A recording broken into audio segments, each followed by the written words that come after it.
ادع إلى سبيل ربك بالحكمة والموعظة الحسنة وجادلهم بالتي هي أحسن إن ربك هو أعلم بمن ضل عن سبيله. بسم الله والحمد لله والصلاة والسلام على رسول الله وعلى آله وصحبه ومن تبع الهدى. Assalamu alaikum wa rahmatullahi wa barakatuh, brothers and sisters in Islam. Welcome back to another tafsir discussion, in which we will continue on mentioning what were some of the wisdoms and what was the significance of the gradual segmented revelation of the Qur'an, which was different from the previous books. I believe in our previous lecture we touched on it a little bit, and today, bi'idhnillahi ta'ala, we hope to elaborate a little bit more, mentioning some of the reasons why the second revelation of the Qur'an, which the revelation came from the lowest part of the heavens of this dunya down to the Prophet Muhammad sallallahu alaihi wasallam. So there are a number of reasons why the second revelation took place in segments rather than all at once, as happened with the former books of Revelation. First and foremost was making the Prophet Muhammad sallallahu alaihi wasallam's heart firm and steadfast. As we know, the Prophet Muhammad ﷺ was faced with many trials at the hands of his enemies amongst the idolaters and the Jews. They called him a liar, a fake, a mad poet, a crazy man, and tried every possible way to break his spirit. Whenever the pressure and opposition of his opponents reached its peak and became virtually unbearable, Allah would reveal certain verses in the Qur'an to strengthen the Prophet Muhammad sallallahu alaihi wasallam. Thus, we find certain verses and parts of the Qur'an were revealed at various points of the time of revelation and during his prophetic mission, specifically to comfort the Prophet Muhammad sallallahu alaihi wasallam and give him steadfastness and confidence in order to fulfill his obligation of propagating Islam and sharing the message of Islam to others. Another reason was the gradual training and progressive nurturing of the Prophet Muhammad ﷺ and his nation. The method by which the Quran was used to present the principles and teachings of Islam was a gradual, progressive method. All of the principles and teachings were not enjoined in the beginning or all at once during any stage.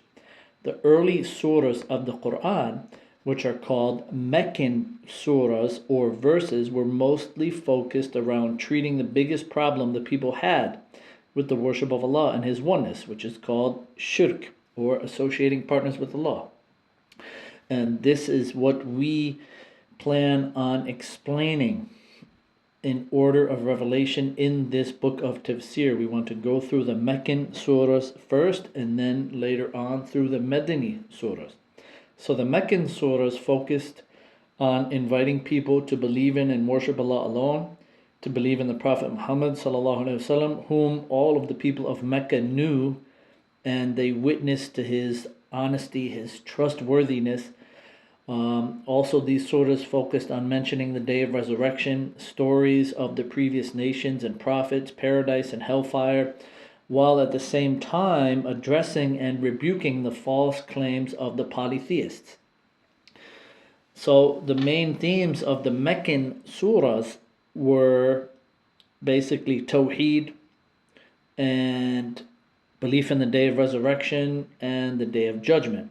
And it was not until after 10 to 12 years of building faith with those Muslims in the beginning and rectifying it with the prayer that was made compulsory towards the end of the Meccan period, during the Prophet Muhammad's ascent to the heavens, a few years before the migration, the hijrah, the Quranic verses began to stress the importance of prayer and it being a requirement for the believers. It was not until 2 years after the hijrah that the Quranic verses turned to fasting, the month of Ramadan, and zakat, and enjoined them upon the Muslims. Finally, towards the last years of Hijrah, the verses about Hajj and making it an obligation for whoever is able to perform it were revealed as well. And the wisdom behind this is that the Quran was being revealed to the Prophet Muhammad ﷺ to be suitable for the circumstances and the situations that were taking place in the society at that time. Imagine if the first verses that were revealed to the Prophet Muhammad ﷺ were alcohol is haram, intoxicants are haram, fornication and adultery is haram, which was very widespread amongst the Arabs during that time. Imagine if those were the first verses that were revealed. It would be very hard for them to abandon those things because their iman and their belief in the Creator was not built up yet. And Aisha, the wife of the Prophet Muhammad ﷺ, she mentioned that the first thing to be revealed of the Quran dealt with the paradise and the hellfire. And that it was only after some time that the issues of halal and haram, the prohibited and the permissible, were dealt with. And Aisha radiallahu anha, the wife of the Prophet Muhammad ﷺ, mentioned herself. She said if the first thing to be revealed had been do not consume intoxicants or do not commit adultery and fornication, then the Arabs of that time would have said, we will never give it up. So if the Quran had been revealed all at once to the Prophet Muhammad ﷺ, all at one time, it would not have been possible to establish and implement the laws in a gradual fashion. And the people would most likely not respond positively to those laws and commandments. Thus, the Quran had been revealed gradually and progressively and over time so that it would be easy for the Prophet and his companions to memorize, preserve, record, and act upon it and implement the Quran into their behavior. Another reason that the Quran was revealed gradually was to facilitate the preservation and memorization and recording of the Quran. We know that the Quran was revealed to the Prophet Muhammad ﷺ and a nation who were not known for their strong abilities to read or write. And actually, Allah mentions them in the Quran. He calls them ummiyun, those who were illiterate. So tools for reading and writing, such as paper, pens, and ink, were scarce and almost non-existent. The majority of the Prophet Muhammad ﷺ's companions were unable to read or write. So the main method of preserving the Quran became memorization and verbal tradition, an oral tradition. And if the Quran was revealed all at once, they would not be able to memorize it or preserve it. So it was from Allah's wisdom and mercy that He had revealed it gradually. And even the few that were able to write would have been unable to record it all due to the scarcity of writing materials at that time. Thus, the revelation of the Quran in sections or in parts made it easier for the companions to memorize the whole Quran and teach it to one another. One of the great companions, Umar ibn al-Khattab, radiallahu anhu, is reported to have said, learn the Quran 5 verses at a time. In another narration, 10 verses at a time. For verily the angel Jibril used to descend with the Quran for the Prophet Muhammad ﷺ 5 verses at a time, or 10 verses at a time, depending on the narration. So this also made it easier for many of the scribes of the Prophet Muhammad ﷺ, such as Abdullah ibn Sa'ad ibn Abi Sarh al-Qurashi, Uthman ibn Affan, Ali ibn Abi Talib, Ubay ibn Ka'b, Zayd ibn Thabit, Muawiyah ibn Abi Sufyan, to record all of the Quran during the Prophet Muhammad ﷺ's lifetime. And this early preservation of the Quran was critical to maintaining the purity of the teachings of Islam, as it was the alterations in earlier books of Revelation which led their followers astray. So the gradual revelation of the Quran also gave them a greater opportunity to contemplate over the meanings of the verses. Thus, this generation was able to gain a truly deep understanding of the Quran. This was of great importance because their practical implementation of the principles of the Quran became a guide to later generations of Muslims and continues to be one to this day. Such an understanding would not have been possible had the Quran been revealed all at once. Another reason for the gradual and progressive revealing of the Quran was to deal with issues and problems in the community as they arose. Many times throughout the Quran, we find that verses would be revealed to deal specifically with problems which faced the Prophet Muhammad ﷺ and his companions. Sometimes people would ask the Prophet questions about that which he had no knowledge, and Allah would reveal the answer to him. Other times, verses would be revealed to correct an error made by the Prophet Muhammad ﷺ himself. Also, verses were revealed to correct wrong attitudes which were widespread amongst the early Muslims of that time.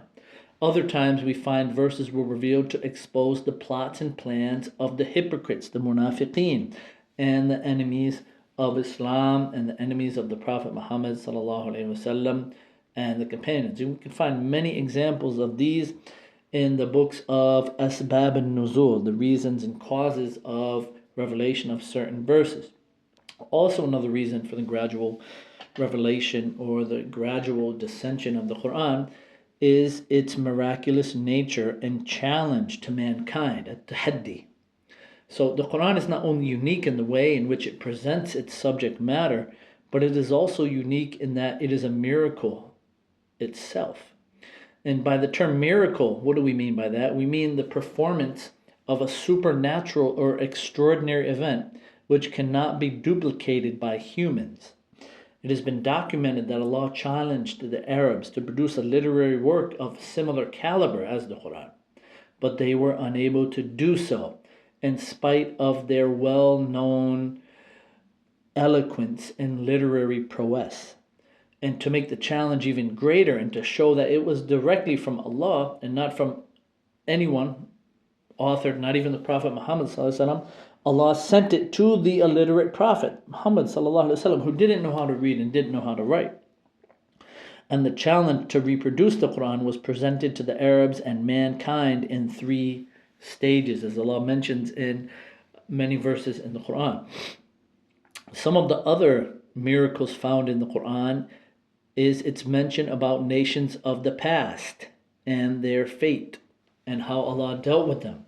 Also, predictions about the future, which as time progresses, we find that people are discovering more and more things about life and nature, which have already been mentioned in the Quran over 1400 years ago. Also, descriptions of natural phenomena, as well as scientific discoveries. And these scientific discoveries, scientists and medical professionals will come to realize more and more as time progresses, as knowledge progresses, that Allah had mentioned these things over 1,000 years ago. So challenging the Prophet Muhammad ﷺ's opponents through gradual dissension, while the content and theme of the Quran remaining fluid, is one of the strongest types of evidence of the Quran's miraculous nature. And from these points, we learn that the process of education, and this is a very important reminder for educators, for teachers, for professors, for instructors, that from these points that we just mentioned, the reasons and the causes of gradual revelation of the Quran, we can learn how to better teach our students, the process of education, okay, and how it depends upon 2 basic principles. First and foremost, taking into account the intellectual level of the students, the intellectual level, the spiritual level, the physical level, and also developing the students' mental, spiritual, and physical abilities with material, with information, with knowledge that guides their thought processes in the correct direction. So both of these important principles have been gradually taken into consideration by the revelation of the Quran gradually.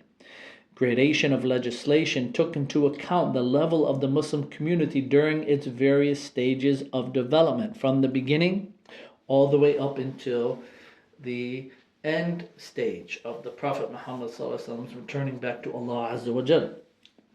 The revelation of corrections and answers at that time, while the Prophet Muhammad ﷺ was alive, when they were the most needed, what did they do? They trained, developed, and guided the mental, spiritual, and physical faculties of the Muslims in the right direction.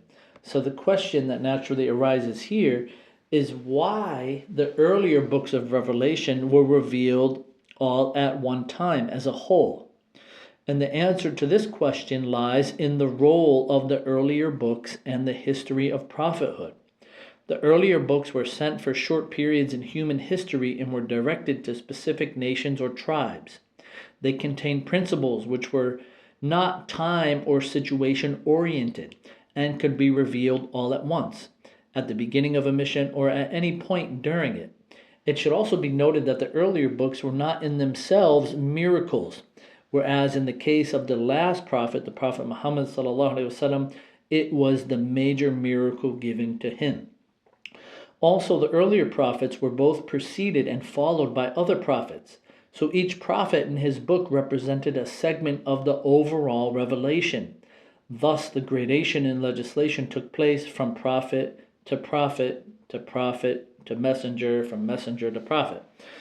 And Prophet Muhammad, peace and blessings of Allah Azza wa Jal be upon him, and may his name be mentioned in the heavens, sallallahu alaihi wasallam, was the last of the prophets, and his book of Revelation contained the essential messages of all previous books. Thus, his followers had to be properly prepared to carry the final message to the world, and as such, the gradation in legislation had to take place within the message itself. So now we want to discuss a little bit about the collection and preservation of the Qur'an. We know that the Qur'an was revealed to the Prophet Muhammad ﷺ in sections, or at different times and gradually, throughout the whole 23 years of his prophethood. Whenever a problem arose, or whenever Allah wanted to give the Prophet Muhammad ﷺ and his followers special advice, Allah would send the angel Jibreel with some verses from the Qur'an, or a part of the Qur'an, or a surah from the Qur'an, which the angel Jibreel would recite to the Prophet Muhammad ﷺ and teach him. And then the Prophet Muhammad ﷺ would memorize what the angel Jibreel had come to him with, and then teach it and convey it to his companions. Thus, the Qur'an was not revealed all at once in its complete form, like the earlier books of Revelation, but in parts over a period of time. And it is very important to mention that the Prophet Muhammad ﷺ memorized and remembered every single word that was revealed to him by the angel Jibreel, because the Prophet Muhammad ﷺ was called Ummi. He was not known to be literate. He was not known to be from amongst those who could read or write. And the Prophet Muhammad ﷺ taught his companions and recited the entire Qur'an to his companions before he passed away and returned back to Allah Azza wa Jal. And he used a number of different ways to make sure that his companions memorized and recorded and wrote down, for those who knew how to write, exactly as he learned it from the angel Jibreel. The Prophet Muhammad ﷺ, some of the ways that he would do that, he would recite out loud various parts of the Qur'an in the congregational prayers, not only in Fajr and Maghrib and Isha and Jum'ah, or the Eid prayers, but he would occasionally utter verses in some of the day prayers as well, in the Dhuhr prayer and the Asr prayer. And Hisham bint Haritha, she said that she memorized Surah Qaf. She memorized the whole Surah Qaf, simply from hearing the Prophet Muhammad ﷺ recite it during the khutbah on the day of Jummah. So the Prophet Muhammad ﷺ would frequently recite Surah Qaf on the day of Jummah and during the Jummah prayer. Also, everyone who entered into Islam would be taught parts of the Qur'an that they would have to use in their daily prayers. Thus, always learning and teaching. The Prophet Muhammad was always learning new verses from the angel Jibreel and then conveying them and teaching new Muslims the Qur'an. Specifically, Surah Al-Fatiha, the small surahs, the last surahs, of the Quran in Juz Amma. These are very important and some of the easier surahs for new Muslims to memorize. Also, the Prophet Muhammad ﷺ informed his followers that the best of them were those who learned the Quran and taught it to others, as it came in the hadith of Uthman ibn Affan. When the Prophet Muhammad ﷺ, he said, خَيْرُكُم مَّن تَعَلَّمَ الْقُرْآنَ وَعَلَّمُهُ. He said, the best of you are those who learn the Quran and teach it to others. So this encouraged the companions not only to memorize the Quran, but to learn more and more about it and to also teach it, as well as it came in the hadith, to learn the Quran, learn it, learn the proper tajweed, the proper recitation, learn the tafsir of the Quran, learn the ahkam of the Quran, the halal and haram, but then also teach this to other people. This is how you can become the best. Also, those who were able to read and write were told by the Prophet Muhammad ﷺ to write down various sections of the Quran as they were revealed. And as we mentioned, paper in Arabia at that time was very scarce, if even existent at that time. So the Quran was written down on anything that was available. And many of the companions wrote down the verses of the Quran on leaves of trees or the bark of date palm trees. They wrote it down on flat stones. They wrote it down on wood, dried animal skins, even bones of some sheep and camels, the shoulder bones. Thus, the verses of the Quran were preserved in the hearts of the Muslims and the minds of the Muslims, as well as written down completely during the lifetime of the Prophet Muhammad sallallahu alaihi wasallam. And since people entered Islam at various points during the Prophet's mission, only a few of them heard all of the Quran directly from the Prophet Muhammad sallallahu alaihi wasallam. Some companions were able to memorize better than others, as was natural, as everybody's intellect and intellectual capacity and hearts differ. So even though all of them memorized portions of the Quran, only a few were able to memorize all of the Quran completely, entirely during the Prophet Muhammad's lifetime. And when the Prophet Muhammad returned back to Allah in the year 632 Common Era, the whole Quran was at that time, it was not written down and compiled in one single book. It wasn't compiled and written down in one single book. Companions had different parts of the Quran and they were scattered in different areas. So it was recorded on various pieces of writing material and kept in the possession of different companions of the Prophet Muhammad sallallahu alaihi wasallam. Each of them had sections of the Quran, but none of them had all of it written together in one place. And because of the fact that the verses of the Quran continued to be revealed up until a few months before the Prophet Muhammad sallallahu alaihi wasallam's death, the companions were more concerned with recording and memorizing the Quran than putting it all together and compiling all of those parchments and things that they had written down and memorized into one book. Consequently, the gathering of the Quran into one text was not done during the lifetime of the Prophet Muhammad sallallahu alaihi wasallam, and it wasn't done until the time of Abu Bakr, and then once again in the time of Uthman. And as we mentioned, the Quran was completely recorded and memorized before the death of the Prophet Muhammad sallallahu alaihi wasallam, but it wasn't compiled in one book. So after the death of the Prophet Muhammad sallallahu alaihi wasallam, and during the time of Abu Bakr as-Siddiq, from the time of 632 to 634, when he was the Caliph, the leader of the Muslims, Common Era, there were three main groups that emerged who were opposed to Islam in the Arabian Peninsula at that time. the murtaddeen, those who decided that they did not want to pay zakat to anyone other than the Prophet Muhammad sallallahu alaihi wasallam. Another group, those who only entered in Islam in order to escape defeat. And the third group, which was the group of those who were claiming prophethood, false prophets and prophetesses and their followers.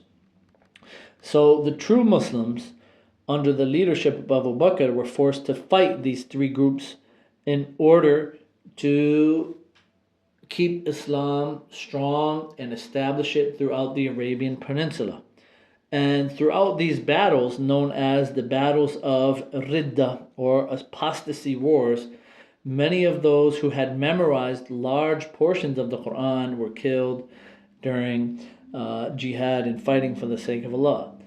And those Muslims who had a lot of the Quran memorized in their hearts knew well the rewards which Allah had promised those who fought for Islam. So of course they would always be in the front lines of all of the battles. And one of the other great companions, the second caliph, Umar ibn al-Khattab, he realized the danger of what was happening and feared that if something was not done immediately, that the Quran would be lost to future generations of Muslims. So he went to Abu Bakr as-Siddiq and they consulted each other, and Umar actually advised Abu Bakr to have the whole Quran compiled and gathered and bring all of those who have memorized it in their hearts and written it down, and to gather it in one book in order to preserve it from being lost. At first, Abu Bakr as-Siddiq refused to do so, as the Prophet Muhammad sallallahu alaihi wasallam did not tell him to do it, as he was very,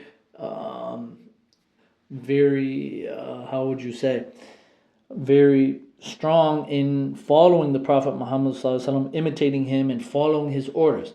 And Abu Bakr was afraid of bringing anything new into the religion, because the Prophet Muhammad sallallahu alaihi wasallam had warned him about innovations and about changing anything in the deen. But at the same time, he knew that the Christians had gone astray before them by changing the religion which Prophet Isa, changing the book that Prophet Isa alayhi salam had brought. And after Isa ascended to the heavens, we find that there were many things that were added on and taken out of the Injil. So Abu Bakr, he knew that the Christians had gone astray before them by changing the religion which Prophet Isa had brought after he left them. So Abu Bakr was very much against making any changes in the religion as it had been left by the Prophet Muhammad sallallahu alaihi wasallam.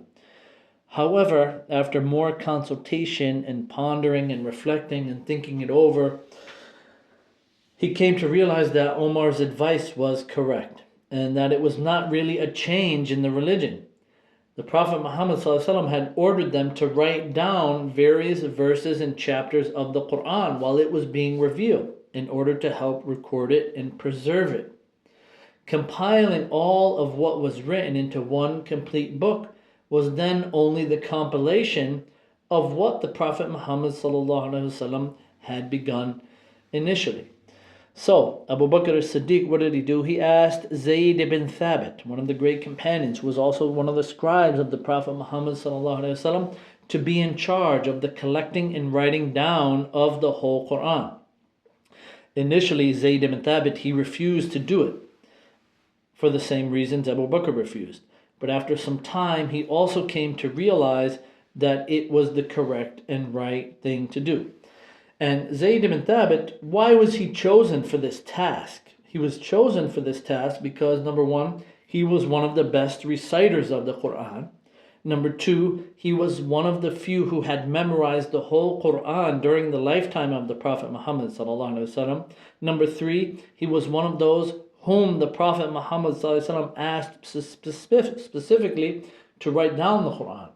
And also, he was one of the few who were present when the Prophet Muhammad ﷺ recited the whole Quran to the angel Jibreel during the last Ramadan of his life. So Zayd ibn Thabit, he began the process of compiling the Quran into one book by collecting all of the materials on which the Quran had been written and recorded down on. He then gathered around him all of those who had also memorized all of the Quran or large portions of it. He then compared what was written down with what he and the other companions had memorized. If all of them agreed, he would then write it down on pages of leather, animal skin.